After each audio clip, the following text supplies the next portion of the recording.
ស្អីទៅ recognition ទាំងអស់គ្នាពេលគ្នាយើងឡើង share idea នៅក្នុងថ្នាក់រៀនពេលគាត់និយាយត្រូវតើស្អីគេជា recognition ឲ្យគាត់ចាមើលទេដៃទាំងអស់គ្នាមួយចា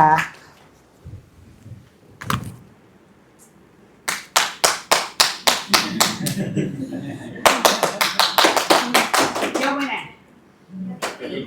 ណាទី2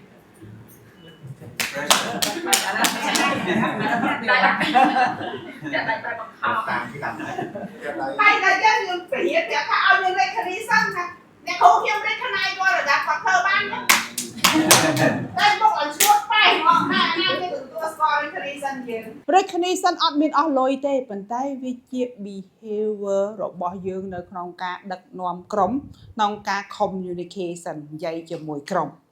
ចាបន្ទាប់មកអារង្វាន់នេះហើយបានវាត្រូវការលុយមែនទេចាមួយទៀតតំណាក់តំណងចំណេញអីមួយទៀតទាំងអស់គ្នាជាមេចំណេញអីមួយទៀតនៅពេលដែលយើងគ្រាន់តែយើងបដូរអេយ៉ាបតនៅក្នុងការនិយាយជាមួយគាត់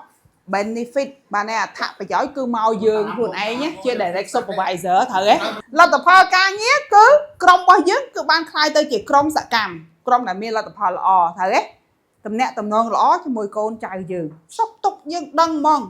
ដូចច្បាស់ដូចបាតដៃអញ្ចឹងហើយអត់ចាមួយទៀតណា emotionally ចាផ្លូវអារម្មណ៍របស់យើងអារម្មណ៍របស់យើងពេលដែលយើងមានក្រុមការងារល្អ